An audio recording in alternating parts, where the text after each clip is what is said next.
Well, this morning we heard about an exceptional man, and I think we have come full circle this afternoon at the end of the very somber story of what has happened to Mozambique since independence, back to a vision from Janet that clearly is very connected to that original vision. And I think at this point I should simply open the floor for comments, questions, discussion. I'd ask you to keep your comments and questions fairly short if you can, because we don't have too much time left. So who would like to start? Yes.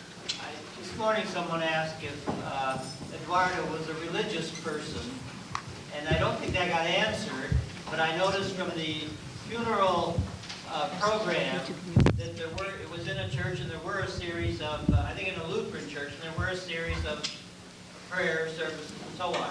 I wonder if his wife or someone could address that.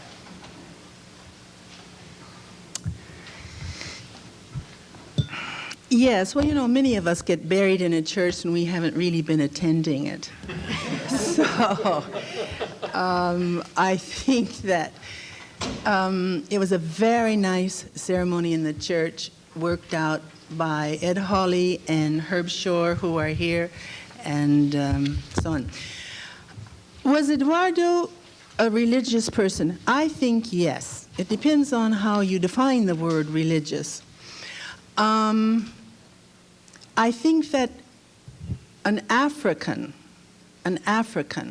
born in a traditional society as he was will never, ever lose the roots that he has in terms of the belief that animists have in the energy forces that surround us constantly, and the great reliance on the ancestors for help. Of course, Eduardo at age 12 went into mission schools, and he was very, very much a Christian. I mean, he was a catechist. He was very religious, and this way of thinking continued with him until about the time he left South Africa. Perhaps it was that Witwatersrand University and then Oberlin College did a great deal to change his attitude toward what I consider superstitious beliefs of religion. But Eduardo never lost a dynamism that has to do with an energy force. Frankly, we didn't have much time to discuss this, and I sometimes wish Eduardo would come back and answer some of the questions that I now have. But we can say that he was religious in that sense. He could not and would not, and I don't think even desired to rid himself of the institution of the church. He always believed that somehow this institution of the church, whatever religion they upheld, had a moral obligation to do something better in the world. And he would go about talking to all of these religious groups. When he was at Oberlin College, he was criticized for that. He was neglecting his studies, but he continued to go around. At Northwestern University, it was the same thing. And then, of course, even when he was a freedom fighter, he was there at the World Council of Churches, talking to those Christians, trying to make them understand what it meant. The phrase that we used this morning, violence without hate. So, was Eduardo a religious person? I would say yes, morally. Not superstitiously, but yes, morally. When you grow up in religion, it's very, very hard to negate what you've been taught. Okay. Yes, John.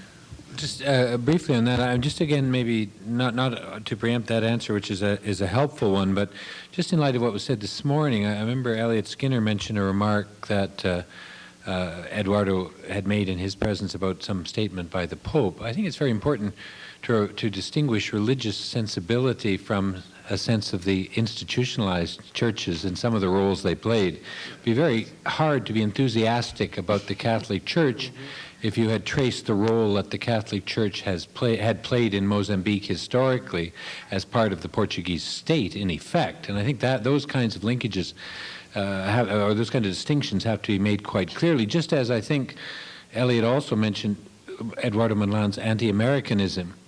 Well, again, I think there's a distinction to be made. I don't think anyone would argue that Eduardo was against each and every individual American. He saw quite correctly that the American state was no friend of the liberation of Mozambique during the period of his life. In that sense, he was against the institutionalized America that was the United States government. But I suppose Janet might suggest he wasn't always anti-American. But I think we have to make some of these distinctions a little carefully when we're making these statements. Thank you. I'd like to know what the level of discussion about structural adjustment is in Mozambique among trade union people, university people, in civil society. It seems to me that all around the world, it's people are drawing the conclusion at many, many levels that it's disastrous. Even in the last few days, there are riots in Ecuador around fuel subsidies that have been rolled back because of the SAP there, the Asian meltdown. There are international campaigns with names like 50 Years is Enough and Jubilee 2000.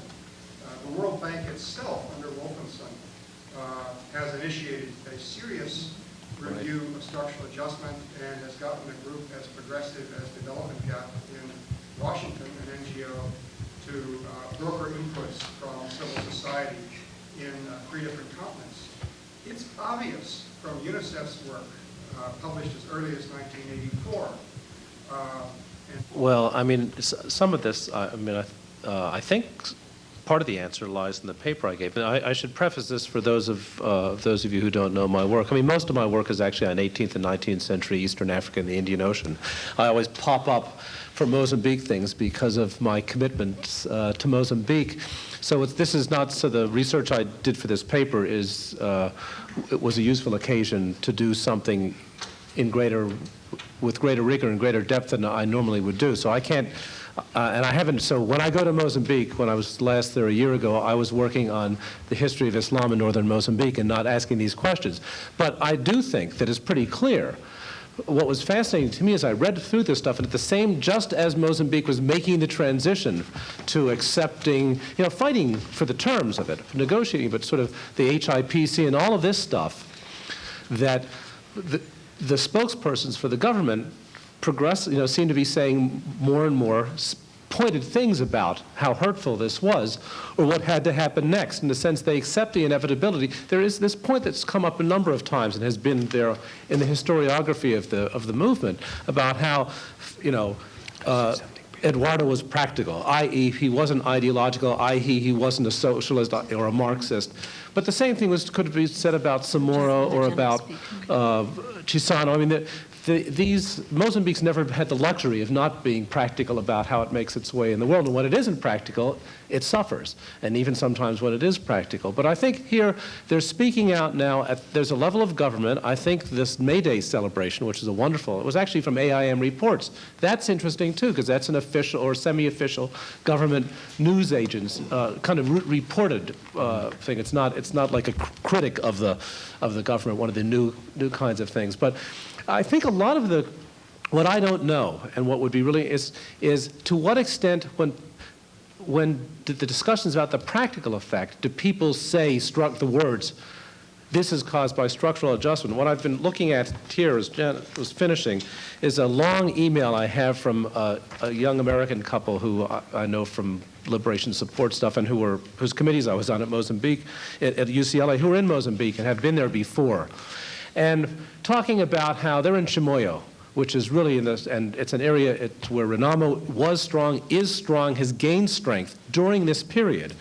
And he says it's really hard because they're both old Frelamistas from they're socialists, and they said all the people they work with are for Renamo, but people complain about corruption. They don't understand sort of what the roots of the corruption are, but they can see that there's this increased level of corruption which they assign to the government. But the great irony, and it really goes back to what John Saul made a comment to this interview he had with a Mozambican journalist, that workers and peasants had more power in the old days, pre-democracy. I'm just going to quote you from this email. He said, ironically, and he's talking about people who are strong Renamo supporters, ironically, you often hear people say that none of this corruption would have happened in the Tempo de Samora.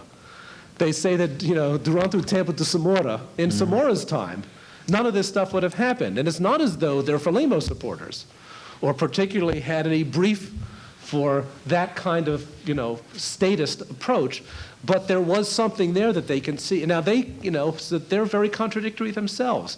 My reading of that would be if you got underneath, and it's a little bit like in doing work as a historian, if I told my students and myself, if you go into the field and ask a peasant, what's your mode of production? Peasants can look at you like you're nuts. I mean, this is not a question you ask somebody. It's not how you get to the answer if you're interested in that. And I have a feeling that at some levels, when you're talking to the Wananchi, the sort of common people in Mozambique, that to ask them about the impact of structural adjustment is the wrong way to get the answer to the question. So I kind of am seeing these kinds of answers, and that's, to that sort of question. And that's about all I could say about it. Maybe John knows more, or some other John people. wanted to say something, Well, and then Janet will. Just briefly, Ned mentioned my nephew who is working in Mozambique, and he's working with a whole range of others, including some representatives of overseas NGOs, but many Mozambican-driven NGOs as well. And I think at that level, certainly, there are a number of organizations in Mozambique that are stepping forward in this coalition. Very powerful statement about the costs of the government's privatization and other policies. And there's been a whole range of statements that have come out, largely driven by Mozambicans, although there are expatriates involved as well, that have been raising serious questions about this whole strategy. We come back down to when we were walking back yesterday from the talk with the foreign minister. I was saying to him, well, you talk about foreign investment, etc. It's not so clear that this policy is actually going to transform Mozambique in the way that I'm sure you hope it will, and we would like to see it do. And he said, well, yes, that's true. I didn't talk about that, but on the other hand, we have no other choice. And to that sense, which doesn't mean that choice is going to work. This is the catch. When you're forced to do something because that's the, quote, the way of the world contemporaneously in this globalized neoliberal universe, it doesn't necessarily mean it's going to work. And people are in Mozambique beginning to ask questions, I think. How far that kind of discourse has carried down amongst the people is, of course, quite another question, partly because political parties do not raise these questions. These are not processed readily politically. Both Renamo and Frelimo, in effect, agree with that a neoliberal strategy is either good or good for them as members of the elite, or inevitable because there is no choice. Elections don't open up these questions. You have these very painful statements from members of the Assembly. This a couple of years ago. One of them said, well, we can debate these things, but in fact the decisions in our country are being made in Paris at the meeting of the donors. So what are we really actually talking about here in Parliament after all? So there's some ways in which this doesn't get filtered into the political system as real alternatives, and we can't know for certain what they would look like as national alternatives anyway. You come up, if you're doing this kind of work studying Africa, you come up very hard against this question, what can be accomplished at the national level anyway unless the global system changes? But on the other hand, how will a global system change in terms of its balance of power unless progress begins to be made on a nation-by-nation basis that adds up? Because there is no really obvious global civil society or global political process within which these actors that make decisions about globalization can be brought to book. Now, they may be getting a bit uneasy themselves about it, but they're not really responsible to the rest of us, and certainly not responsible to the vast mass of the Mozambican population, who are even more disempowered than most of us feel to be around these questions. So I think there is the beginning, Ben is right, I think there is the beginning certainly of a critical discourse in Mozambique as elsewhere about these issues, but finding the ways in which this can take organizational effect and also begin to express itself in policy terms as real policy options, that kind of imagination and creativity is, I hope, what the Eduardo Mondlane Foundation and other groups will begin to help us to think through as a practice of opposition to this structure. Mm-hmm. Just want to say a sentence. Last year I was in a conference in Sweden, and we were talking about all of these problems, and there were a lot of different panels, and one of the panels had a representative of the World Bank, and a person from the Caribbean said, "Do the Bretton Woods institutions realize that structural adjustment was a mistake?" And the answer from this very well-dressed, good-looking young man who was going around the world explaining the new policy, he said, "I don't think that we should talk about mistakes. We should speak about lessons learned." And I thought, telling that to a hungry, poor, non-educated Mozambican is not going to go down well. And I was really angry. I've been listening, and I wish I'd had a chance to more systematically think about some of these things, but there is a piece of this that is troublesome to me that is missing from our discussion. I think that many of us became part of what was happening in Mozambique because it represented and honored some of the best aspirations that we had coming out of the 60s and the 70s. Some of the best things that we could hope for in seeing a new world. And I think that was very consistent with a lot of Christian values. I'm very struck, Janet, with what you were saying about Eduardo's essential beliefs being very consonant with the values of the Christian church. And it strikes me that there was a kind of model that was being presented by Mozambique and by the liberation movements in Southern Africa.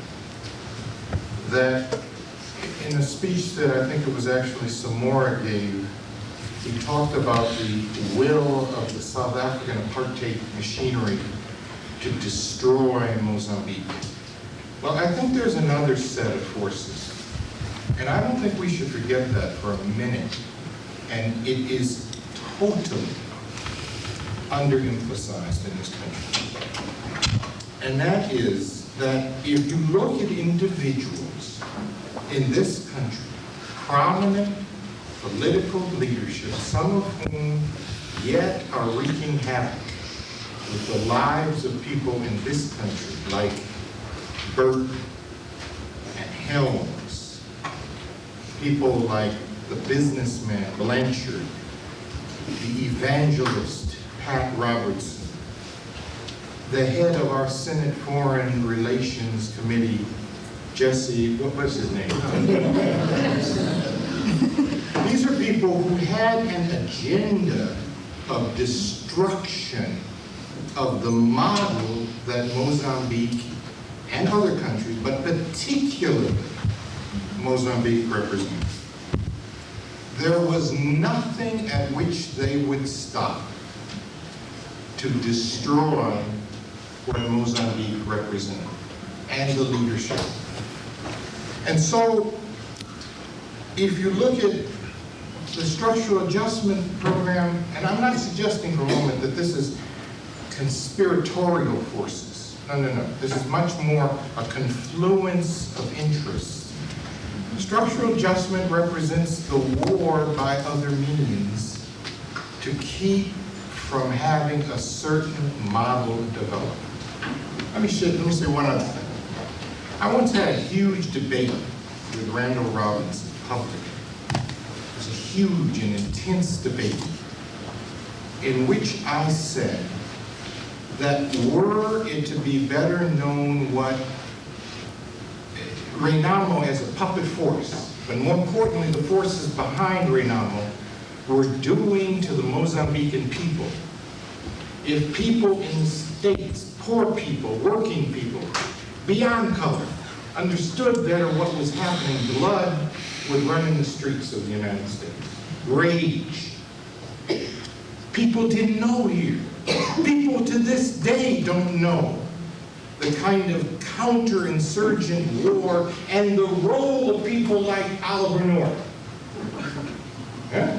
North, who was once approached by those forces to become directly involved in it, and he decided himself they were too nasty for him to be involved. But that wasn't the decision of people like Helms and Burton. They were always right there on them. And I think there is a certain coincidence for me. And it comes down in the article, the San Jose Mercury newspaper article. You all probably know that the San Jose Mercury newspaper dropped an article about the question of the CIA's role in the distribution of drugs and in exchange for money for weapons into black communities across the country. I think there is an issue here, and that is the level, and when John talks about the rollback forces, we owe Mozambique money. There are people in this country who should be on trial for the things that were done in Mozambique to regular Mozambican people. Okay. Take.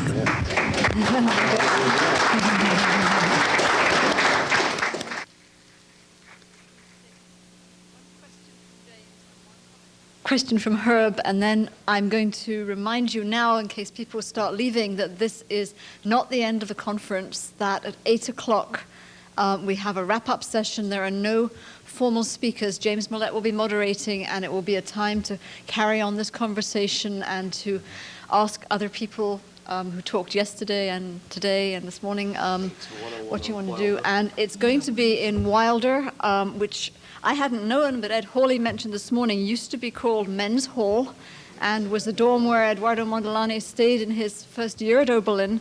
Anyhow, it's now the Student Union, room 101, as you go in, at 8 o'clock. So let me move to James's question and then to you, and then we will stop for now. I think we've been moving closer and closer to what I think is the heart of the issue here, and I think that the comments made by the platforms are known as the comments made by Chris makes it a while ago. Leads me to say the following. When we look at a life as large and as significant as that of Eduardo Mondlane, we're not only looking at a life, nor even the life of a country. We are looking also at the biography of a continent in the period since the Second World War. Walter Rodney some time ago wrote a book with a very interesting title. The title is How Europe Underdeveloped Africa. What we are looking at here is how the Western world underdeveloped Africa in the period since the Second World War. Rodney was speaking about the slave trade and slavery. We are talking today about policies which have been directed specifically to the end of preventing underdeveloped countries from developing. Mondlane and others like Mondlane, it wasn't Mondlane alone, it was Mondlane, it was Amilcar Cabral, it was after him Samar Machel, it was even Nelson Mandela, even though he was in prison. They are all aspiring to shaping their societies in ways which would allow those societies to develop in ways in which they can't develop under capitalism. Obviously, that cannot take place. And what is happening today is that having emasculated the liberation movements in those countries, the World Bank and the IMF are now doing to those countries what the absence of powerful and popular political leadership allows them to do. And I think that there's a connection we need to make between that analysis and one of the solutions which emerged from the discussion so far is the question of the forgiveness of debt. And that is a way of posing it. It is a way of posing it, as it were, to to disarm the critics who will say, well, we can't talk about that. Really what it is making retribution to countries which were destroyed by the policies of the West in the post-Second World War period. And I think that while we don't need to frame the question in that way, we certainly need to give it the importance that it deserves. Countries like Mozambique, countries like Angola and so on have paid a heavy price and are still paying a heavy price in the destruction of their resources and the destruction of their peoples and the lives of generations of peoples in those countries that can only be rehabilitated by the adoption of completely new policies. And I think that one of these new policies which we have to fight for, and I think that maybe the Mondlane Foundation might want to fight for it, is the total forgiveness of the debt, not only to Mozambique, but again to the countries of Africa which have been in the same way undermined by the policies of Western imperialism. I think let's leave it.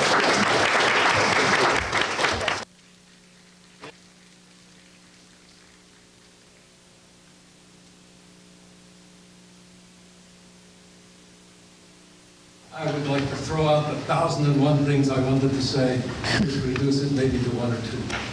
I think we should not forget, both in terms of the strength of the Mozambican people and the horror of this war that is being waged, that structural adjustment was imposed upon Mozambique, perhaps as certainly the first, perhaps as the only country, while it was in the midst of a war. Right.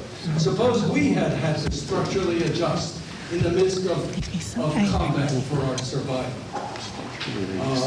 And I think that's extremely important to recognize that it was no accident that this someone. Now, in other terms, I want to come back to Janet's remarks. It seems to me that everything I wanted to say and everything I've heard here stresses the fact that the Eduardo Mondlane Foundation has a very significant Mozambican and international role to play.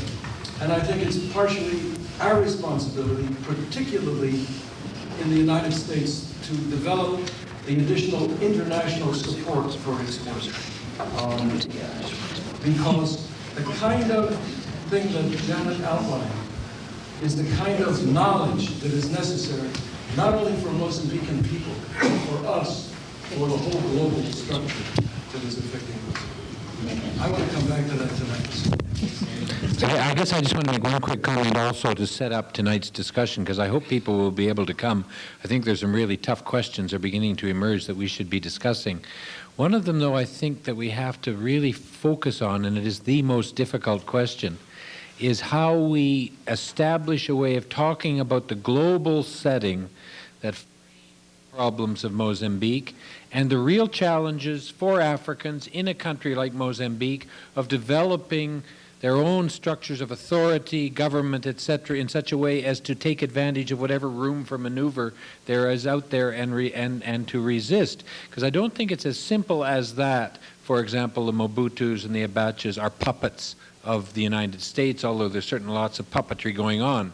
There are internal problems as well, and Eduardo's life is speaking both to the inequities on the global scale that lock Mozambique into a limited range of alternatives, but also to real choices that Africans are making and will have to make about internal structures of politics, governance, control, etc. So I would be disappointed if the discussion became just about the global setting, although I have spent my life being accused of being an apologist for Frelimo because I emphasized destabilization, the global economy, etc., etc.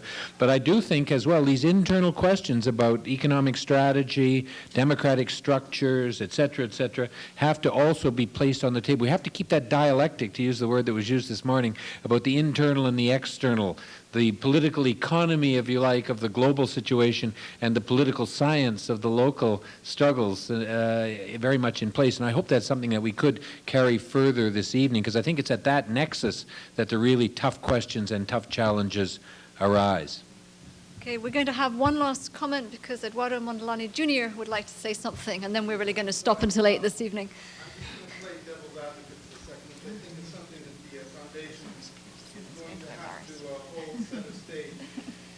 the role, I hear the classic political economic arguments here about what went wrong and who did what, and about the World Bank and the IMF bashing, which is right, correct. A lot of it's very true. Most of it is. But there's another aspect I think that's equally important, and that is that analyzing where we went wrong, where we made mistakes, taking responsibility for some of the things were mentioned here in passing. We're talking about debt. An enormous portion of the debt that my country owes the world was owed to Germany, and in those days it was East Germany. They are policy, economic decisions that were made importing, we're talking about the mechanization of agriculture, for example. Millions of dollars worth of agricultural machinery that was imported into Mozambique into an entirely inappropriate economic system, agricultural policy that was stillborn on the day it arrived. I, by no measure, am suggesting to you that the World Bank, the IMF, that the classic problems that involve countries like Mozambique, undeveloped, that are having to sell their raw materials at extraordinarily low prices to developed economies and are being constantly ripped off in that process. And it's a lose-lose situation. What I do think is important, though, is that there be a balance in the debate. That we don't simply pass this off as being, oh, we are victims of. We are, undoubtedly. But equally important is, and my compatriots are sitting over here, they've come to school in the United States, at great sacrifice, also the result of support that's been given by good people in the United States of America, etc., are here to actually learn and articulate some of the problems that we are victims of today. And we continue to live. And we need to look forward in terms of finding solutions to those problems. Specifically to do with the World Bank and the IMF. I think nuance and the recognition of an evolutionary dynamic that's actually happening now. Mr. Wolfenson came into the World Bank with, I think, a genuine intent to change things. And by the way, he's had problems inside the bank himself and been threatened. And not to recognize that is doing a disservice to ourselves. Because we have to learn to recognize within those institutions the allies that we do have.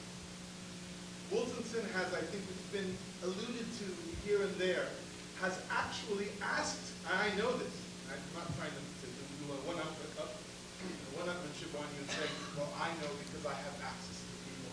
I do know, and I think it's been recognized. They have asked Mozambique and our leadership, political leadership, well, what is it that you would like to do? Granted, I'm sure that he has limitations. There is an agenda. I have no question whatsoever.